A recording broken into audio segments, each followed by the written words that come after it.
নমস্কার, আমি জয়ন্তী। আমাদের রান্নাঘরে আপনাদের সকলকে স্বাগত। আজকে আরও একটা নতুন রেসিপি নিয়ে আপনাদের সামনে হাজির হয়ে গেছি। আশা করব রেসিপিটি আপনাদের ভালো লাগবে। যদি ভালো লাগে অবশ্যই কিন্তু লাইক, কমেন্ট, শেয়ার করতে একদমই ভুলবেন না। নিজেদের বন্ধুবান্ধব এবং পরিবারের সকলের সাথে কিন্তু ভিডিওগুলি অবশ্যই শেয়ার করে নেবেন। আর যারা যারা এখনও পর্যন্ত চ্যানেলটি সাবস্ক্রাইব করেননি তাদের কাছে রিকোয়েস্ট করব, প্লিজ চ্যানেলটি সাবস্ক্রাইব করে নিয়ে পাশে থাকা বেল বাটনটি কিন্তু অবশ্যই প্রেস করে দেবেন। তাহলেই কিন্তু প্রথম নোটিফিকেশন আপনাদের কাছেই পৌঁছে যাবে। তো চলুন রান্নাটি শুরু করে নেওয়া যাক। প্রথমেই মশলাগুলো আগে আমি তৈরি করে নেব। তো তার জন্য একটি প্লেটের মধ্যে আমি নিয়ে নিলাম সাদা সর্ষে এবং কালো সর্ষে পরিমাণ অনুযায়ী। আর এছাড়াও এখানে কিন্তু দিচ্ছি আমি পোস্ত, বেশ কিছুটা পরিমাণে পোস্ত দিয়ে, আর সাদা সর্ষে কালো সর্ষে দিয়েই কিন্তু রান্নাটা করব। তো সাদা সর্ষে আর পোস্তটা মোটামুটি একই কোয়ান্টিটির নিয়েছি, আর কালো সর্ষেটা তুলনামূলক একটু কমই নিয়েছি। ও কথায় কথায় তো বলাই হলো না, আজকে আমি কি রান্না করতে চলেছি। আজকে কিন্তু আমি এত সুন্দর একটা রেসিপি শেয়ার করব, যেটা কিন্তু 8 থেকে 80 সকলেরই ভীষণ পছন্দ হবে। চিংড়ি মাছ খেতে ভালোবাসে না এরম তো মানুষ পাওয়া যায় না। তো চিংড়ি মাছ ছোট থেকে বড় সকলেই ভীষণ ভালো খায়। তো আমরা তো চিংড়ি মাছের নানা রকম রেসিপি খেয়েই থাকি, কিন্তু চিংড়ি মাছ দিয়ে এরমভাবে যদি রান্না করা যায় তাহলে কিন্তু এর স্বাদ আরও দারুণ হয়। এবং এইরম রান্না আমাদের বাড়িতে যেই দিনই আমি করি সেই দিন কিন্তু একটু ভাতটা বেশিই লাগে। তাহলে বুঝতে পারছো তো রেসিপিটা কতটা টেস্টি হয়। তো আমরা কি কি নিয়েছিলাম তোমাদের নিশ্চয়ই মনে আছে, যদি মনে না থাকে আবারও বলে দিচ্ছি। সাদা সর্ষে, কালো সর্ষে আর পোস্ত, আর তার সাথে নিয়েছি 2টো কাঁচা লঙ্কা। এটা প্রথমে শুকনো অবস্থাতেই মিক্সিং জারে দিয়ে শুকনো অবস্থাতেই গুঁড়ো করে নেব, এবং তারপরে জল দিয়ে আমরা কিন্তু পুরো মশলার যে পেস্টটা সেটা আমরা রেডি করে নেব। তো আমাদের রেসিপিগুলো তোমাদের কেমন লাগে অবশ্যই কিন্তু কমেন্টস করবে। তোমাদের কীরম ধরনের ভিডিও বেশি ভালো লাগে? কোথাও ঘুরতে গিয়ে আমরা যে ভিডিওগুলো পোস্ট করি সেইগুলো বেশি ভালো লাগে, নাকি রেসিপির ওপরে ভালো লাগে, নাকি আমার ডেলি লাইফস্টাইলের ভিডিও ভালো লাগে? কোনটা তোমাদের বেশি পছন্দ সেটা কিন্তু অবশ্যই কমেন্টস করো। আর অবশ্যই কিন্তু চ্যানেলটা সাবস্ক্রাইব করে রেখে পাশে থাকা বেল বাটনটি কিন্তু প্রেস করতে একদমই ভুলো না কিন্তু। তো এই যে কথা বলতে বলতে এদিকে দেখলে যে আমরা পুরো গুঁড়ো করে নিয়েছি যে মশলাটা, তারপর এর মধ্যে জল দিয়ে দিয়েছি, দিয়ে এই যে আমাদের কিন্তু মশলা এদিকে রেডি হয়ে গেছে। আর এখানে রয়েছে চিংড়ি মাছ। তো এই চিংড়ি মাছগুলো এখন আমরা ভালো করে ছাড়িয়ে পরিষ্কার করে নেব। তো কিভাবে পরিষ্কার করে ছাড়িয়ে নেব সেটাও আজকে নয় তোমাদের সাথে শেয়ার করে নিই। ভালো করে আমরা এই যে খোসাটা ছাড়িয়ে নেব চিংড়ি মাছের। আর আরেকটা যেটা সব থেকে বেশি জরুরি জিনিস, সেটা হলো চিংড়ি মাছের এই যে পিঠের ওপরে না একটা শির আছে কালো মতো, এইটা কিন্তু নোংরা বা ময়লা। তো এইটা যদি খাওয়া হয় তাহলে কিন্তু পেটে ব্যথা হবে। তো সেই কারণে ভালো করে কিন্তু চিংড়ি মাছটা পরিষ্কার করে নিচ্ছে। এই যে দেখতে পাচ্ছ কালো মতো শির, এটা বেশ ভালো করে কিন্তু পিঠের ওপর থেকে আমরা পরিষ্কার করে নেব। আর চিংড়ি মাছের এই যে মাথাটা দেখতে পাচ্ছ, তোমরা চাইলে মাথাটা রাখতেও পারো, বা চাইলে মাথাটা বাদ দিয়ে শুধু চিংড়ি মাছটা দিয়েই করতে পারো।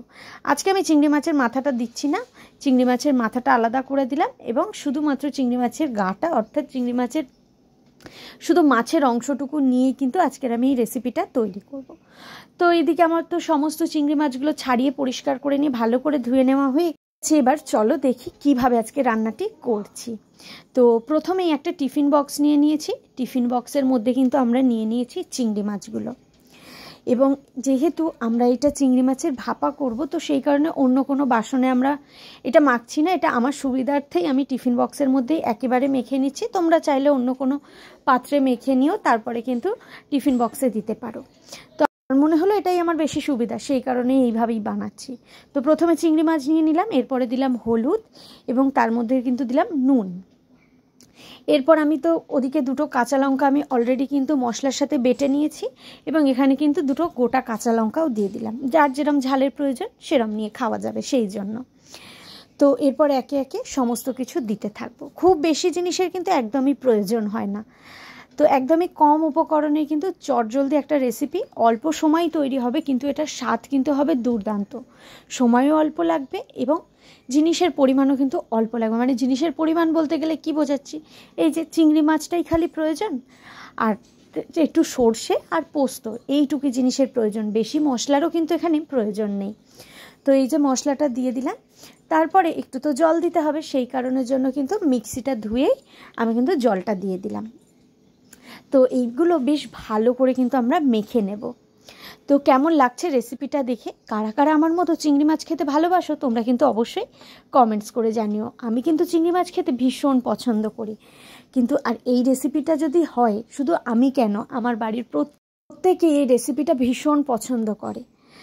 ভালো করে কিন্তু মাছের সাথে আমরা মশলাটা মাখিয়ে নিচ্ছি। একদমই উপকরণ কম, খুব বেশি সময়েরও প্রয়োজন নেই, অল্প সময় কিন্তু চটজলদি একটা রেসিপি খুব সহজেই তৈরি করে নেওয়া যায়। তোমরা কিন্তু অবশ্যই এই রেসিপিটা ট্রাই করতে একদমই ভুলো না।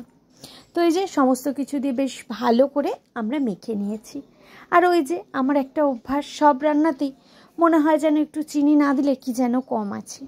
তো সেই কারণে, আর এইটা মনে হওয়ার কারণ একটাই, দেখবে যে কোনো মিষ্টি খাবারে একটু নুন দিলে যেমন ব্যালেন্সটা ভালো হয়, সেরকমই এই নোনতা খাবারগুলোয় কিন্তু একটু চিনি দিলেও ব্যালেন্সটা খুব ভালো হয়। তো এখানে আমি এখন দিয়ে দিয়েছি একটু পরিমাণ অনুযায়ী চিনি, আর এদিকে তেল দেবো। আজকে তেলের প্যাকেটটা তাড়াহুড়োর মধ্যে না, আর তেলের প্যাকেটটা কেটে আর তেলের শিশিটায় যে সেই শিশিটায় রাখা হয়নি। এইদিকে রান্নাটাও করছি একটু তাড়াহুড়োর জন্য, সেই জন্য আজকে কি আর করার, এই প্যাকেটটা কেটেই আপাতত তেলটা দিই এবং তারপরে শিশিটায় ঢেলে রাখবো হাতটা ফাঁকা হলে। তো বেশ কিছুটা পরিমাণে কিন্তু তেল দিয়ে দিলাম। এই সমস্ত একটু ভাপা রান্নায় জানো তো, একটু সর্ষের তেল যদি হয় না, একটু পরিমাণটা যদি ঠিকঠাক দেওয়া যায়, একটু বেশি হলে আরও বেশি ভালো লাগে। তো একটু বেশি করেই দিচ্ছি আমি, কারণ এইসব রান্নায় তো, ভাপা রান্নায় যেহেতু কোনো ভাজা হয় না, কাঁচা অবস্থাতেই ভাপা হয়, তো এই তেল আর তার মধ্যে যেহেতু সর্ষে আছে, তার সাথে তেল, সর্ষের তেল, এই কম্বিনেশনটা জাস্ট জমে যায়। তো দেখতেই পাচ্ছ একটু তেলটা বেশিই দিয়েছি আমি। তো এই যে সমস্ত কিছু উপকরণ কিন্তু বেশ ভালো করে কিন্তু মিশিয়ে নিয়েছি। এইবার আমরা টিফিন বক্সের ঢাকনাটা আটকে দেব। খুব সহজেই জানো তো, অল্প সময় রেসিপিটা তৈরি করে নিতে পারবে।